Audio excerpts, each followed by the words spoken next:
Hello बच्चों, आप सभी कैसे हैं? आई होप आप सभी स्वस्थ होंगे, मस्त होंगे, जबरदस्त होंगे। बेटा आपने अब थोड़ा थोड़ा पढ़ना स्टार्ट भी कर दिया होगा। भैया अगर आप अब नहीं पढ़ेंगे तो फिर कब पढ़ेंगे? पढ़ना तो आपको स्टार्ट ही करना पड़ेगा। एग्जाम आप ही को देना है, पेपर आप ही को सॉल्व करना है। केवल बेटा हम आपको समझा सकते हैं, बता सकते हैं इस टाइप के क्वेश्चन आएंगे, लेकिन सॉल्व आप ही को करना है। इसीलिए कहा जाता है बेटा सफलता का कोई शॉर्टकट नहीं होता। अगर जीवन में आपने हर चीज का शॉर्टकट और बाईपास ढूंढना स्टार्ट कर दिया ना बेटा, तो जिंदगी आपकी ऐसा शॉर्टकट निकालेगी आपके लिए कि आप जीवन भर फिर पछताओगे। बेटा ये पढ़ाई का समय है, पढ़ाई कर लो। पढ़ाई से आसान कोई चीज होती नहीं जीवन में। बेटा दुनिया में कोई भी काम जो है वो कठिन होता है, लेकिन पढ़ाई से इतना सरल कोई काम नहीं होता। केवल पढ़ना ही तो है। अब बाद में फिर पता दिल्ली बम्बई आप दौड़े भागे 10,000 15,000 20,000 में काम करते घूम रहे हैं। तो अभी समय है आपके पास और पढ़ लो, और पढ़ने के बाद अच्छी सी नौकरी आपको मिल जाए, बस भैया जीवन आपका सफल है।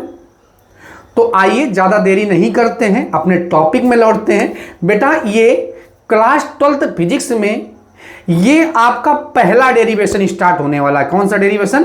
पहला डेरिवेशन, यानी कि अभी तक आपने डेरिवेशन पढ़े हैं फर्स्ट ईयर में डेरिवेशन, नो डाउट, लेकिन वो क्रेज नहीं होता है डेरिवेशनों का, जिसमें जब क्लास 12th में आपको ठीक ठाक डेरिवेशन मिलेंगे। लगभग 200 225 और 220 के आसपास डेरिवेशन आपको पढ़ने होंगे पूरी फिजिक्स में। तो बेटा अब ये आज आपका पहला डेरिवेशन है। तो डेरिवेशन को कैसे सॉल्व करते हैं, कैसे रिप्रेजेंट करते हैं, वो सभी बातें हम आपको बताएंगे बेसिक से, ठीक है बेटा। तो पहला डेरिवेशन है किसी बिंदु आवेश के कारण, किसी बिंदु आवेश के कारण, किसी बिंदु आवेश के कारण, किसी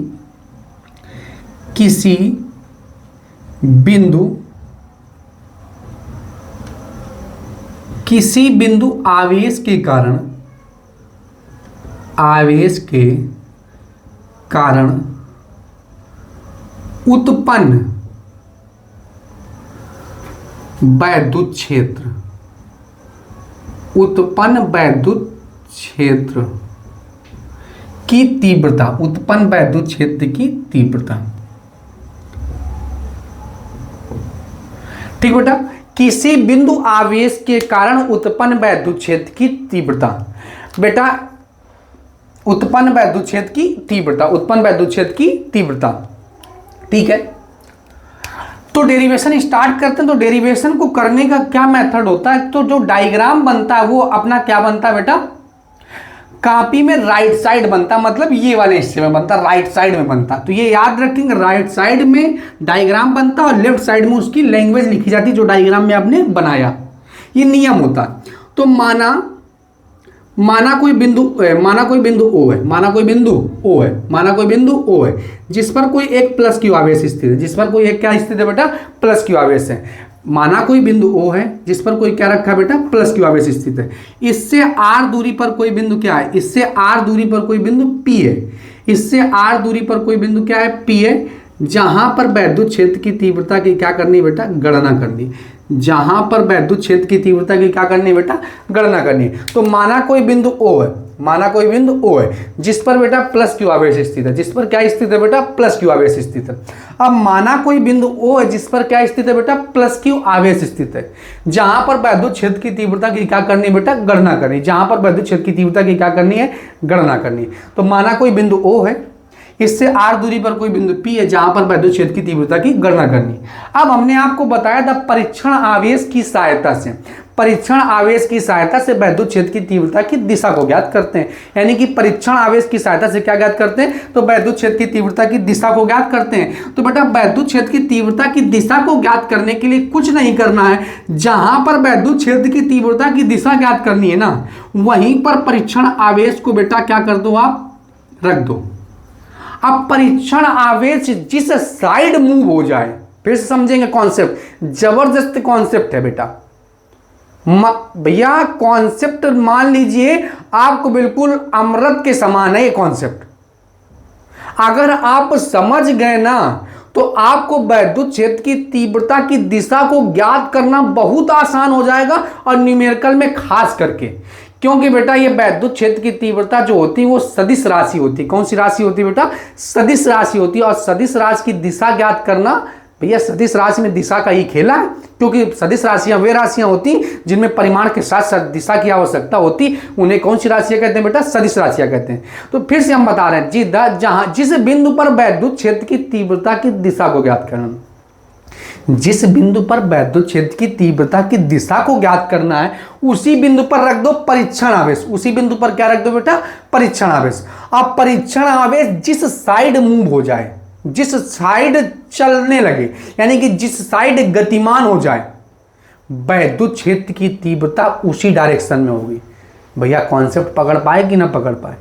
ये मान लो 100 mg का कैप्सूल है, अगर आपने बेटा निगल लिया तो निश्चित ही आपके न्यूमेरिकल बनने लगेंगे। वैद्युत क्षेत्र की तीव्रता के न्यूमेरिकल आपसे कहीं जाने वाले नहीं। फिर समझो, वैद्युत क्षेत्र की तीव्रता जिस बिंदु पर ज्ञात करनी है उसी बिंदु पर रख दो परीक्षण आवेश। उसी बिंदु पर क्या रख दो बेटा? परीक्षण आवेश। अब जैसे परीक्षण आवेश को आप रखेंगे और जिस साइड में परीक्षण आवेश गतिमान हो जाए उधरी वैद्युत क्षेत्र की तीव्रता की क्या हो जाएगी बेटा? दिशा हो जाएगी। तो आपको पता है ये भी प्लस है और ये भी प्लस है। अब प्लस प्लस एक दूसरे से बहुत ठीक ठाक गणना करते हैं, तो जब ये गणना करेंगे तो एक दूसरे को रिपल करेंगे। क्या करेंगे? रिपल करेंगे। अब परीक्षण आवेश तो एक ऐसा अल्प धनावेश होता है जिसका स्वयं का कोई वैद्युत क्षेत्र ही नहीं होता। बेटा हम थोड़ी थोड़ी बेसिक बातें आपको बता रहे हैं, ठीक? अगर बेसिक अगर आपके क्लियर हो गए तो फिर चैप्टर तो मक्खन माफिक हो जाएगा आपके लिए। तो बेटा ये प्लस है तो ये इसको नहीं ठेल सकता, क्योंकि तो बहुत ही अति सूक्ष्म कण है। तो ये जब बहुत ही अति सूक्ष्म चार्ज है तो ये तो इसको पॉजिटिव को ठेल नहीं सकता। तो अब पॉजिटिव कहता ना हम ठेलेंगे। क्या करेंगे? हम ठेलेंगे। तो ये पॉजिटिव इसको ठेल देता है और ये परीक्षण आवेश मूव हो जाता है left to right. Left to बेटा राइट, लेफ्ट टू राइट, और यही डायरेक्शन हो जाती है वैद्युत क्षेत्र की तीव्रता की दिशा को। भैया अगर आपको समझ में आ गया ये कॉन्सेप्ट तो आप लाइक का बटन जरूर दबा दें, क्योंकि बेटा अगर ये आप कॉन्सेप्ट समझ में आ गया तो आपके ठीक ठाक सवाल बनने लगेंगे, ठीक ठाक डेरिवेशन समझ में आने लगेंगे, क्योंकि बेटा खेला सब इसमें डायरेक्शन का ही है। फिर से हम एक बार बता रहे हैं, जिस बिंदु पर परीक्षण आवेश को ज्ञात करना है उधरी रख दो वैद्युत क्षेत्र, वहीं पर रख दो बेटा क्या? परीक्षण आवेश। परीक्षण आवेश जिधर को मूव हो जाए उधरी वैद्युत क्षेत्र की तीव्रता की क्या होगी बेटा? दिशा होगी। तो किसी बिंदु आवेश के कारण उत्पन्न वैद्युत क्षेत्र की तीव्रता, तो माना कोई बिंदु O है जिस पर प्लस क्यू आवेश स्थित है, इससे r दूरी पर कोई बिंदु P है जहां पर वैद्युत क्षेत्र की तीव्रता की क्या करनी है बेटा? गणना करनी है। ठीक, माना बिंदु P पर कोई परीक्षण आवेश Q0 उपस्थित है। ये बेटा डायग्राम में है, ठीक है, वो तो हमने डायरेक्शन के लिए ज्ञात मतलब रखा था। बिंदु P पर परीक्षण आवेश कोई स्थित है, ठीक है, परीक्षण आवेश स्थित है। अब यहां पे भाषा लिख देते हैं बेटा, ये राइट साइड लेफ्ट साइड भाषा लिखी जाएगी। माना कोई बिंदु O है, माना कोई बिंदु O है जिस पर प्लस क्यू आवेश स्थित है, माना कोई बिंदु O है जिस पर प्लस क्यू आवेश स्थित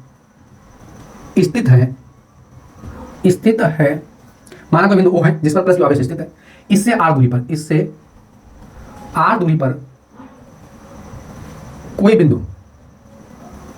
पर कोई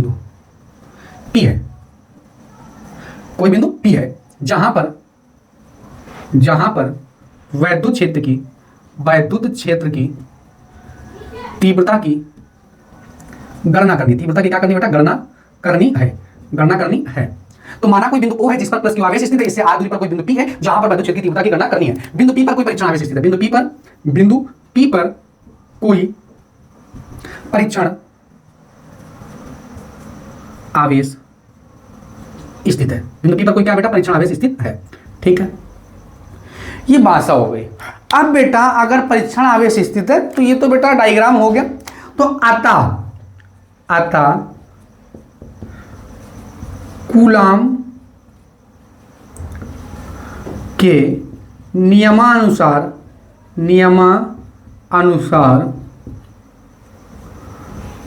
दोनों आवेशों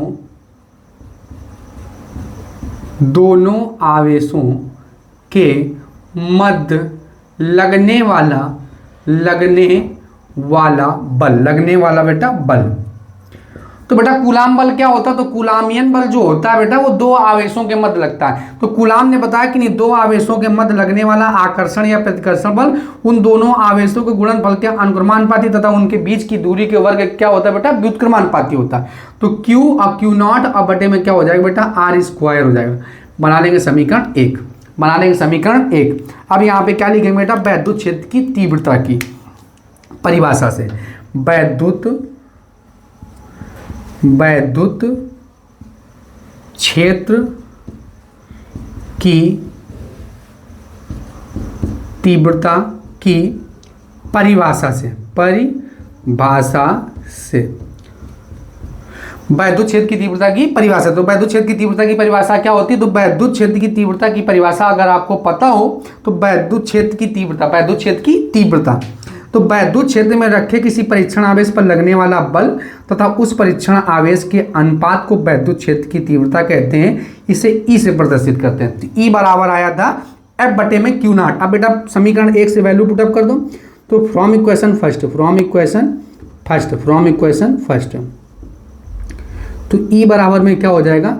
1/4πε0 Q0 बटे में R² और Q0 होगा। Q0 से Q0 कट गया तो E बराबर में क्या हो गया बेटा? तो E बराबर में हो गया 1/4πε0। Q बटे में क्या हो गया बेटा? तो Q बटे में हो गया R²। Q बटे में क्या हो गया बेटा? R²। तो बेटा E बराबर हो गया 1/4πε0। Q बटे में क्या हो गया बेटा? R²। बेटा यही किसी बिंदु आवेश के कारण उत्पन्न वैद्युत क्षेत्र की तीव्रता। बेटा ये इंपॉर्टेंट फार्मूला है। फर्दर जितने भी डेरिवेशन इस चैप्टर में पढ़ेंगे तो बेटा ये फर्दर डेरिवेशन में ये किसी बिंदु आवेश के कारण उत्पन्न जो वैद्युत क्षेत्र की तीव्रता, ये अगर आपको फार्मूला याद रखना पड़ेगा। तो किसी बिंदु आवेश के कारण उत्पन्न वैद्युत क्षेत्र की तीव्रता E बराबर होता है 1/4πε0 Q बटे में R²। E बराबर में होता है 1/4πε0 Q बटे में क्या होता है बेटा? R²। Q बटे में क्या होता है बेटा? R²। अब जैसा कि आपको हमने बताया था ये पहला डेरिवेशन है लेकिन लास्ट डेरिवेशन नहीं है। ये है तो पहला डेरिवेशन लेकिन लास्ट डेरिवेशन नहीं। अब डेरिवेशन की होगा भरमार। अब सेकेंड डेरिवेशन पढ़ते हैं जो बेटा यूपी बोर्ड परीक्षा के लिए इंपॉर्टेंट है। क्या डेरिवेशन का नाम है? किसी वैद्युत द्विध्रुव के कारण किसी वैद्युत द्विध्रुव के कारण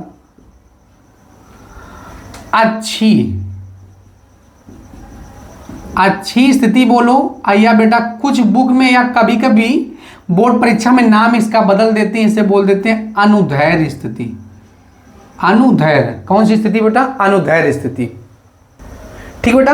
तो किसी वैद्युत द्विध्रुव के कारण अच्छी स्थिति या इसी को बोलते हैं क्या बेटा? अनुदैर्घ्य स्थिति। कौन सा स्थिति बेटा? अनुदैर्घ्य स्थिति। कौन सी स्थिति बोलते हैं बेटा? अनुदैर्घ्य स्थिति। अनुदैर्घ्य स्थिति में उत्पन्न वैद्युत क्षेत्र की तीव्रता। उत्पन्न वैद्युत क्षेत्र की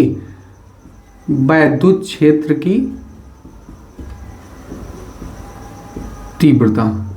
उत्पन्न वैद्युत क्षेत्र की तीव्रता किसी वैद्युत द्विध्रुव के कारण अच्छी स्थिति अनुदैर्घ्य स्थिति में उत्पन्न वैद्युत क्षेत्र की तीव्रता। ठीक बेटा। उत्पन्न वैद्युत क्षेत्र की तीव्रता किसी वैद्युत द्विध्रुव के कारण अच्छी स्थिति या ब्रैकेट में लिखेंगे अनुदैर्घ्य स्थिति में उत्पन्न वैद्युत क्षेत्र की तीव्रता। ठीक है। अब इसका डायग्राम होगा। हर डेरिवेशन में क्या होगा बेटा? डायग्राम होगा। तो माना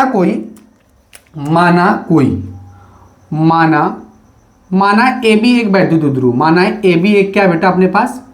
माना ए बी एक वैद्युत द्विध्रुव। माना ए बी एक क्या है बेटा? वैद्युत द्विध्रुव। माना ए बी एक क्या है अपने पास? वैद्युत द्विध्रुव है जिसके ए सिरे पर माइनस क्यू आवेश तथा बी सिरे पर क्या है बेटा? प्लस क्यू आवेश है। जिसके ए सिरे पर माइनस क्यू तथा बी सिरे पर क्या है बेटा? प्लस क्यू आवेश है। माना ए बी एक वैद्युत ध्रुव, माना ए बी एक क्या बेटा, माना ए बी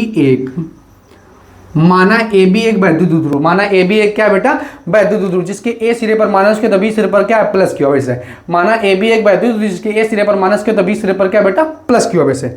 इसका मध्य बिंदु क्या है, तो इसका मध्य बिंदु है ओ, इसका मध्य बिंदु क्या है, ओ है, मध्य बिंदु क्या बेटा, ओ है। अब वैद्युत ध्रुव की टोटल लंबाई कितनी होती है, तो वैद्युत ध्रुव की टोटल लंबाई आपको पता होना चाहिए 2l होती है, तो मध्य बिंदु ओ हो गया, तो बेटा ये वाली दूरी हो जाएगी l और अगेन वाली दूरी क्या हो जाएगी बेटा, l हो जाएगी, वो भी क्या हो जाएगी l, और l मिलकर क्या हो जाएगी बेटा 2l। यही कैलकुलेशन आसान करने के लिए इसकी जो अल्प दूरी है उसको क्या लेते हैं बेटा, 2l लेते हैं। ठीक, तो माना ए बी एक वैद्युत ध्रुव जिसके ए सिरे पर माइनस के तो बी सिरे पर क्या है, प्लस क्यू है, इसका मध्य बिंदु ओ है, ओ ए बराबर में ओ बी है और बराबर में बेटा क्या है, एल है। ओ ए बराबर में ओ बी बराबर में क्या बेटा, एल है। माना ए बी एक वैद्युत ध्रुव जिसके ए सिरे पर माइनस के तो बी सिरे पर प्लस क्यू है, इसका मध्य बिंदु ओ है, ओ ए बराबर में ओ बी बराबर में एल है, ओ ए बराबर में ओ बी बराबर में बेटा एल है। ठीक है, अब मध्य बिंदु ओ से अब ये बेटा इसको थोड़ा नीचे शिफ्ट कर देते हैं। मध्य बिंदु ओ से आर दूरी पर कोई बिंदु P है, मध्य बिंदु ओ से आर दूरी पर कोई बिंदु क्या है बेटा, P है, आर दूरी पर कोई बिंदु क्या है बेटा, P है। ठीक है, मध्य बिंदु ओ से आर दूरी पर कोई बिंदु क्या है बेटा, P है, जहां पर वैद्युत क्षेत्र की तीव्रता की क्या करनी बेटा, गणना करनी, जहां पर वैद्युत क्षेत्र की तीव्रता की क्या करनी बेटा, गणना करनी है। फिर से समझेंगे डायग्राम, अगर आपको समझ में आ गया तो डेरिवेशन समझने में कोई दिक्कत होने वाली नहीं है। माना ए बी एक वैद्युत ध्रुव जिसके ए सिरे पर माइनस के तो बी सिरे पर क्या होता है बेटा, प्लस क्यू है। इसका मध्य बिंदु क्या है, मध्य बिंदु ओ है, ओ ए बराबर में एल, ओ बी बराबर में एल। मध्य बिंदु ओ से आर दूरी पर कोई बिंदु P है जहां पर वैद्युत क्षेत्र की तीव्रता की गणना करनी है। ठीक बेटा, अब बिंदु P पर गणना करनी है तो ये पॉजिटिव वाला चार्ज कह रहा है हम भी वैद्युत क्षेत्र की तीव्रता की गणना करेंगे, माइनस कह रहा है ना हम भी वैद्युत क्षेत्र की तीव्रता की गणना करेंगे, यानी कि वैद्युत क्षेत्र की तीव्रता उत्पन्न करेंगे। पॉजिटिव कह रहा हम भी करेंगे, निगेटिव कह रहा हम भी करेंगे। तो हमने कहा भैया ठहरो, दोनों लोग उत्पन्न वैद्युत क्षेत्र की तीव्रता कर लो और दोनों को धर के हम क्या कर देंगे बेटा, जोड़ देंगे, और जोड़ देंगे तो क्या हो जाएगा, कुल वैद्युत क्षेत्र की तीव्रता आ जाएगी जो कि हमको ज्ञात करना है। लेकिन सवाल ये उठा के वैद्युत क्षेत्र की तीव्रता की दिशा, यानी कि वैद्युत क्षेत्र की तीव्रता तो सदिश राशि है, अब वैद्युत क्षेत्र की तीव्रता जब सदिश राशि है तो बेटा दिशा की तो आवश्यकता होगी। तो अब दिशा को फाइंड आउट करते हैं। तो रामबाण है अपने पास, जबरदस्त टाइप का 100 mg का कैप्सूल आपको हमने खिलाया था। जिस बिंदु पर वैद्युत क्षेत्र की तीव्रता की गणना करनी है उसी बिंदु पर परीक्षण आवेश रख दो। क्या रख दो बेटा, परीक्षण आवेश। और जब परीक्षण आवेश रखेंगे ना, जिधर परीक्षण आवेश गतिमान हो जाए उधरी वैद्युत क्षेत्र की तीव्रता की क्या हो जाएगी बेटा, दिशा हो जाएगी। बताओ समझे कि ना समझे। ठीक बेटा, रखो परीक्षण आवेश। तो इधर परीक्षण आवेश रखेंगे ना तो इस प्लस और इस प्लस में एक रिपल्सन होगा, इस प्लस और इस प्लस में क्या होगा बेटा, रिपल्सन होगा, यानी कि एक दूसरे को रिपल करेंगे। क्या करेंगे बेटा, रिपल करेंगे। और जब रिपल करेंगे ना तो ये वाला प्लस इस परीक्षण आवेश को ठेलेगा, और जब परीक्षण आवेश को ठेलेगा तो इसकी जो वैद्युत क्षेत्र की तीव्रता होगी E1, इसे नाम देते हैं बेटा E1। और ये किधर की ओर होगी बेटा, बाहर की ओर होगी। किधर की ओर होगी बेटा, बाहर की ओर।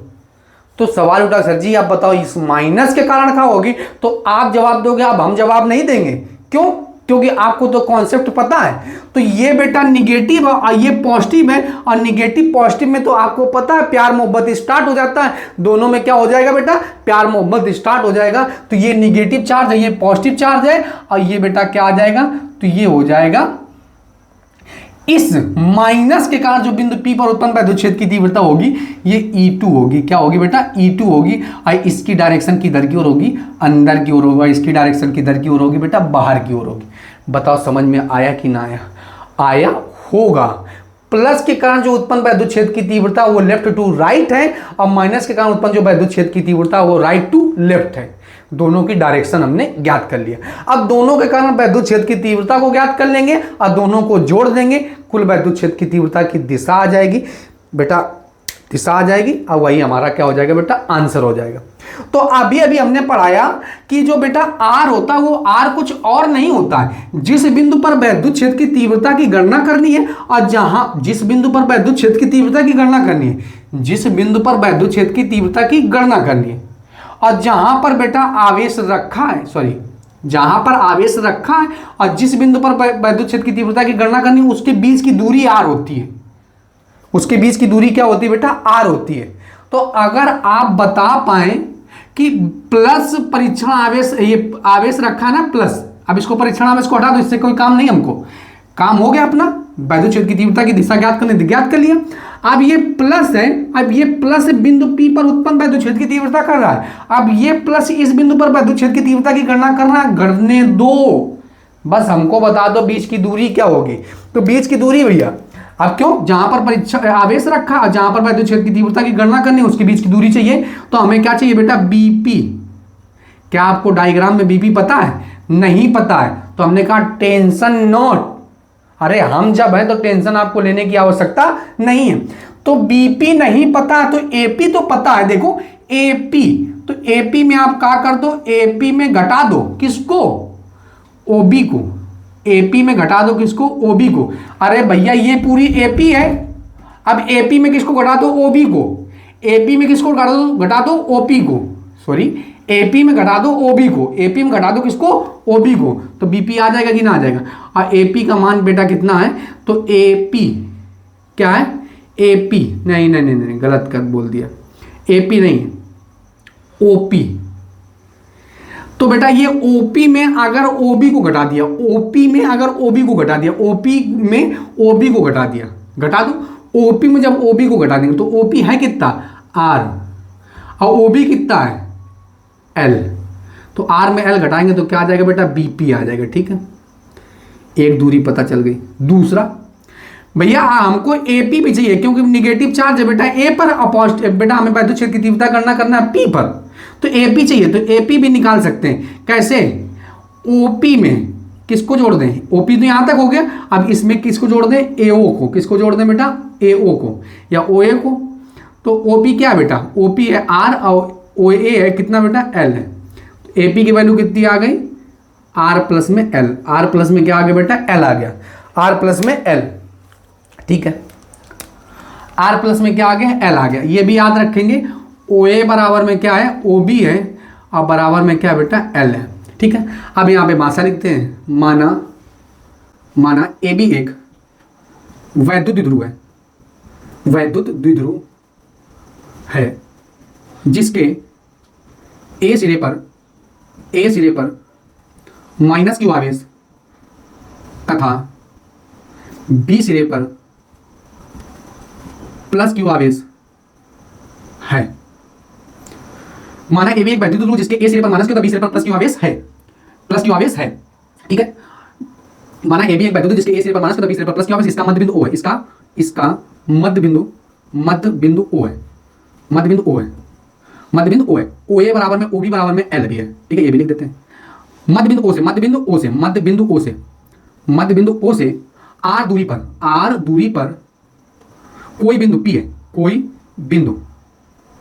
पी है, जहां पर वैद्युत क्षेत्र की तीव्रता की गणना करनी है। तो बेटा भाषा क्या रहेगी, माना ए बी एक वैद्युत द्विध्रुव जिसके ए सिरे पर माइनस क्यू तथा बी सिरे पर प्लस क्यू है, इसका मध्य बिंदु ओ है, ओ ए बराबर में बी, ओ ए बराबर में ओ बी बराबर में एल। मध्य बिंदु ओ से आर दूरी पर कोई बिंदु पी है जहां पर वैद्युत क्षेत्र की तीव्रता की गणना करनी है। अब बेटा बीपी ये तो सब पता चल गया। अब क्या करते हैं, प्लस क्यू आवेश के कारण, इस प्लस क्यू आवेश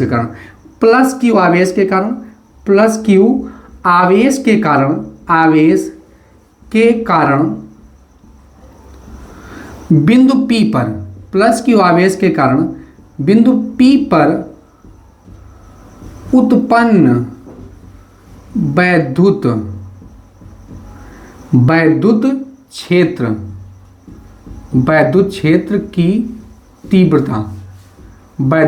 की तीव्रता, तो प्लस क्यू आवेश के कारण उत्पन्न वैद्युत क्षेत्र की तीव्रता क्या होगी? तो बेटा किसी भी बिंदु आवेश के कारण उत्पन्न वैद्युत क्षेत्र की तीव्रता अभी निकाला हमने, बताया ना फर्दर जितने भी डेरिवेशन करेंगे इसका उपयोग होगा। तो ई बराबर में क्या होता है? तो ई बराबर में होता है 1/4 पाई एप्सिलॉन नॉट क्यू बटे में आर स्क्वायर से, ये बेटा लिख देंगे, ठीक है। अब इसको लिखेंगे तो इसे नाम दिया था बेटा क्या? प्लस क्यू आवेश के कारण उत्पन्न जो वैद्युत क्षेत्र की तीव्रता है उसे E1 और 1/4 पाई एप्सिलॉन नॉट क्यू, क्योंकि बेटा सदिश राशि इससे प्लस और माइनस से कोई मतलब नहीं, लेकिन बेटा आर नहीं, आर है बीपी और बीपी कितना? आर माइनस में एल, आर माइनस में एल बना लेते हैं समीकरण 1। अब बेटा प्लस के कारण वैद्युत क्षेत्र की तीव्रता निकाल ली, आप क्या लिखेंगे यहाँ पे? माइनस क्यू आवेश के कारण, माइनस क्यू आवेश के कारण, आवेश के कारण बिंदु P पर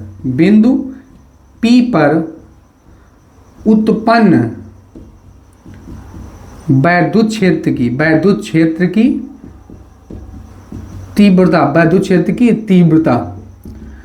क्षेत्र की तीव्रता, तो बिंदु P पर उत्पन्न वैद्युत क्षेत्र की, सॉरी माइनस क्यू आवेश के कारण बिंदु P पर उत्पन्न वैद्युत क्षेत्र की तीव्रता।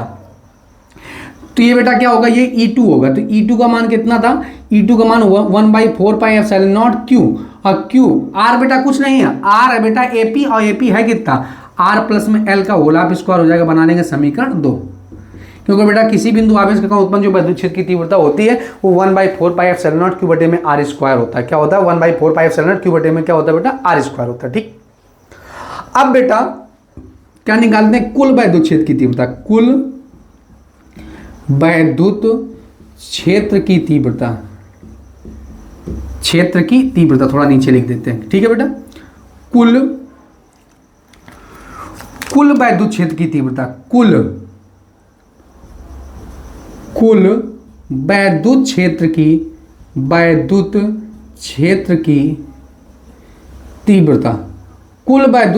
तीव्रता, कुल वैद्युत क्षेत्र की तीव्रता। तो कुल वैद्युत क्षेत्र की तीव्रता कितनी होगी बेटा? तो कुल वैद्युत क्षेत्र की तीव्रता होगी बेटा, ये याद रखना, ये सदिश राशि, कौन सी राशि है? सदिश राशि। जब भी दो सदिश राशियों को जोड़ना हो तो उसका जो रिजल्टेंट वेक्टर होता है वो क्या होता है? तो बेटा ये बदल सकता है, ये यहाँ पे E है तो क्या हो जाएगा? E1 और E2, E1 स्क्वायर प्लस में E2 स्क्वायर और प्लस में होता है 2E1 E2 कॉस थीटा। अगर यहाँ ए बी होता तो क्या हो जाएगा? ए बी कॉस थीटा, यहाँ पे ए स्क्वायर प्लस बी स्क्वायर हो जाता है, ठीक है बेटा। अब सबका मान पता है, E1 का भी मान पता है, E2 का भी मान पता है, लेकिन अभी थीटा नहीं पता है। अब बेटा थीटा है, ये E1 और E2 के मध्य जो कोण बनेगा वो कितना बनेगा? वो 180। चूंकि थीटा की वैल्यू कितनी है? थीटा की वैल्यू है 180। कितनी बेटा? 180 है। अब काश 180 का मान कितना होता है? तो काश 180 की वैल्यू होती है बेटा माइनस का 1। अब काश 180 की वैल्यू होती है माइनस का 1, तो E बराबर में हो जाएगा, E बराबर में अपने पास क्या हो जाएगा? वैल्यू पुटअप कर दो, E1 स्क्वायर प्लस में E2 स्क्वायर। अब बेटा ये काश 180 की वैल्यू -1, अब प्लस माइनस क्या हो जाएगा? माइनस, तो माइनस हो जाएगा 2E1 E2। अब ये किसका फार्मूला बन गया? तो ये फार्मूला बन गया बेटा A square plus B square minus में 2AB। तो ये किसका फार्मूला बन गया? E1 माइनस में E2 का होल स्क्वायर, E1 माइनस में E2 का whole square, E1 minus E2 का होल स्क्वायर। अब बेटा E1 माइनस में E2 का क्या हो गया बेटा? होल हाफ, ठीक बेटा। तो अंडर रूट से स्क्वायर कैंसिल आउट हो जाएगा, तो अंडर रूट से जब स्क्वायर कैंसिल आउट हो जाएगा तो E इक्वल टू में क्या आ जाएगा? तो E इक्वल टू में आ जाएगा बेटा E1 माइनस में क्या बेटा? E2, E1 माइनस में E2, E1 माइनस में E2। बहुत जगह क्या होता है बेटा? डायरेक्ट लिखा दिया जाता है E1 माइनस में E2। तो बेटा क्योंकि E1 माइनस E2 आप डायरेक्ट नहीं लिख सकते क्योंकि ये सदिश राशि है, इसलिए माइनस क्यू आवेश के कारण उत्पन्न जो वैद्युत क्षेत्र की तीव्रता होगी यहाँ पे क्या कर दिया जाता है? माइनस लगा दिया, जो कि गलत है बेटा। ये याद रखेंगे, ये क्या होगा? माइनस कहाँ से आएगा? तो माइनस ये आएगा, E इक्वल टू में आ जाएगा E1 माइनस में E2, E1 माइनस में E2, ठीक है। अब बेटा रख दो, बेटा वैल्यू पुटअप कर दो फ्रॉम इक्वेशन फर्स्ट एंड बेटा सेकेंड, समीकरण 1 व 2 से वैल्यू पुटअप कर दो। तो वैल्यू पुटअप करो 1/4 pi epsilon naught Q R minus L का whole square, 1/4 pi epsilon naught Q R plus L का बेटा क्या हो गया, होल ऑफ स्क्वायर हो गया। ठीक है, अब बेटा पूरे से कुछ कॉमन दिख रहा है, पूरे से क्या कॉमन दिख रहा है, तो पूरे से कॉमन दिख रहा है 1/4πε0 क्यू। अब ब्रैकेट में क्या होगा, 1 माइनस में आर माइनस में एल का होल स्क्वायर, इधर होगा माइनस आर प्लस एल का क्या होगा बेटा, होल ऑफ स्क्वायर। बेटा आप क्या कर लेंगे, लासा ले लेंगे, लासा लेना आपको आता है, तो ई इक्वल टू में क्या हो जाएगा, तो ई इक्वल टू हो जाएगा 1/4πε0 क्यू को बाहर रखेंगे। अब लासा लेंगे तो आर प्लस एल का होल ऑफ स्क्वायर हो जाएगा, अब माइनस में हो जाएगा आर माइनस एल का होल स्क्वायर। अब बटे में क्या हो जाएगा बेटा, तो बटे में हो जाएगा आर प्लस एल का होल स्क्वायर और सेकेंड ब्रैकेट में हो जाएगा आर माइनस एल का होल स्क्वायर।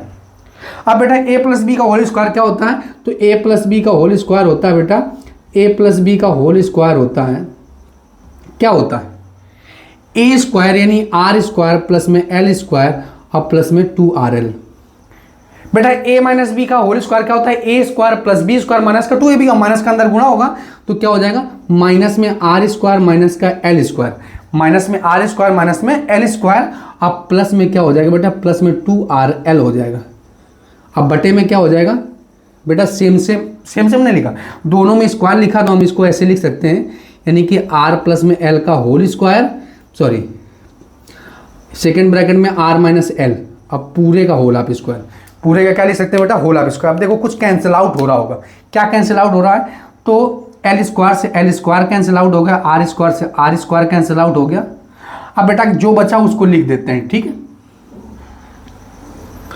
क्या बचा अपने पास, अपने पास क्या बचा बेटा, तो अपने पास जो बेटा बचा उसको लिख देते हैं, तो ई बराबर में क्या बचा, तो ई बराबर में बचा 1/4πε0 क्यू। अब यहां पे क्या बचा, 2RL और 2RL मिलकर क्या हो गया बेटा, 4RL हो गया, क्या हो गया बेटा, 4RL।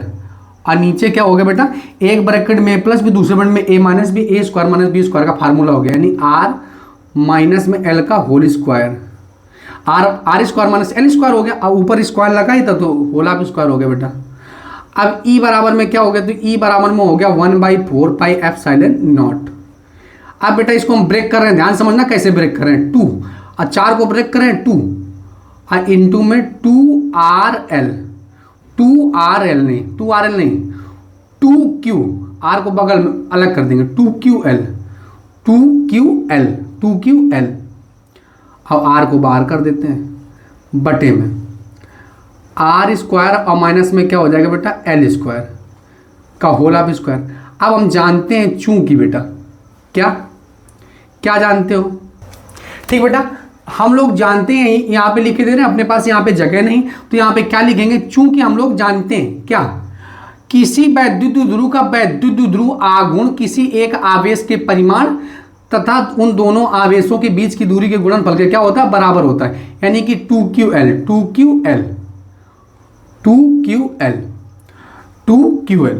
ठीक बेटा, अब ये 2QL है तो 2QL की जगह हम क्या लिख सकते हैं, 2QL की जगह हम लिख सकते हैं बेटा P, क्या लिख सकते हैं बेटा,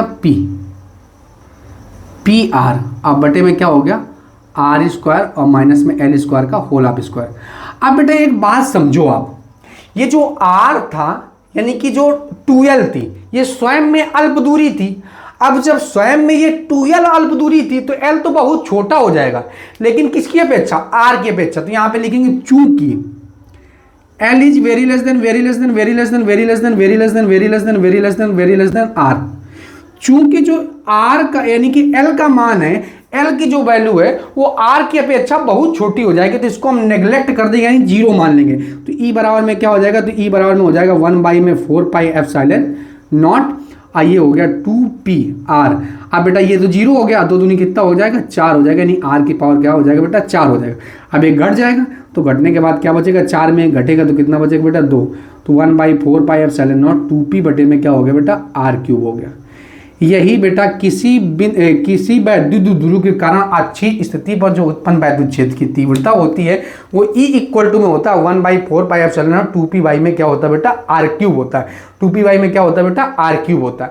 ये याद रखेंगे, ये डेरिवेशन इंपॉर्टेंट है, यूपी बोर्ड परीक्षा में कई बार ये डेरिवेशन पूछा गया है, अब विगत कई वर्षों से लगातार डेरिवेशन पूछा जा रहा है, तो इसको हल्के में मत लेना, फिर से हम एक थोड़ा सा क्विक रिवाइज करा दे रहे हैं। तो माना ए बी एक वैद्युत जिसके ए सिरे पर माइनस क्यू तो बी सिरे पर प्लस क्यू, इसका मध्य बिंदु ओ है, मध्य बिंदु ओ है, ओ ए बराबर में एल, ओ बी बराबर में एल, मध्य बिंदु ओ से आर दूरी पर कोई बिंदु पी है जहां पर वैद्युत क्षेत्र की तीव्रता की क्या करनी बेटा, गणना करनी। प्लस क्यू आवेश के कारण उत्पन्न वैद्युत क्षेत्र की तीव्रता निकाली, माइनस क्यू आवेश के कारण उत्पन्न वैद्युत क्षेत्र की तीव्रता निकाली। अब बेटा अगर कुल वैद्युत क्षेत्र की तीव्रता निकालनी वो भी सदिश राशि हो तो फार्मूला होता है ई इक्वल टू में होता है under root E one minus E one square plus E two square minus sorry E one square plus E two square plus 2 E one E two cos theta. अब चूंकि बेटा हमको पता था थीटा की वैल्यू 180 थी, cos 180 का मान -1 हो गया, अब प्लस माइनस माइनस हो गया, A square plus B square minus में 2 ए इंटू में बी, ए माइनस बी का होल स्क्वायर हो गया, अंडर रूट से स्क्वायर कैंसिल आउट हो गया। जब अंडर रूट से स्क्वायर कैंसिल आउट हो गया तो ई इक्वल टू में आ गया ई1 माइनस में E two from equation first and second. बेटा वैल्यू पुट अप कर दिया 1/4πε0 क्यू को कॉमन कर लिया, 1 ब्रैकेट में क्या बचा आर माइनस एल का होल स्क्वायर माइनस 1 बाई में आर प्लस एल का होल स्क्वायर। अब बेटा क्रॉस मल्टीप्लिकेशन कराएं, cross multiplication A minus B का होल स्क्वायर ओपन कर लिया, ए माइनस बी का होल स्क्वायर इधर ए प्लस बी का होल स्क्वायर ओपन कर दिया, एक ब्रैकेट में प्लस बी दूसरे में A minus B, A square minus B square cancel out हो गया। चूंकि L is very less than R, इसलिए आर के अपेक्षा एल बहुत छोटा है, इसलिए एल को नगण्य मान लेते हैं। और बेटा आर की पावर 4 हो जाए, एक सब्ट्रैक्ट होगा 4 में घटाएंगे कितना बचेगा 3। तो किसी वैद्युत ध्रुव के कारण जो अच्छी स्थिति पर उत्पन्न वैद्युत क्षेत्र की तीव्रता होती है वो क्या होता है बेटा, उत्पन्न वैद्युत क्षेत्र की तीव्रता होती है 1/4πε0 2p में क्या होता है बेटा आर क्यूब। आपको ये डेरिवेशन बहुत लल्लन टाप समझ में आया होगा, आप इसका क्या ले लीजिए बेटा स्क्रीनशॉट ले लीजिए। बेटा आपको ये डेरिवेशन बहुत अच्छे से समझ में आया होगा। उम्मीद करते हैं डेरिवेशन में भर भर के कॉन्सेप्ट भी, जितने भी कॉन्सेप्ट हमको बचे, आपको आज के बाद वैद्युत क्षेत्र की तीव्रता की दिशा ज्ञात करना बहुत सरल लगेगा, क्योंकि जो हमने आपको 100 mg का कैप्सूल खिलाया वो आपको याद रहेगा। याद ना रहे तो आप अपनी कॉपी में राइट डाउन कर लीजिएगा। उम्मीद करते हैं ये डेरिवेशन आपको समझ में आ गया होगा। आप हमारे चैनल को लाइक शेयर एंड सब्सक्राइब करें। जय हिंद।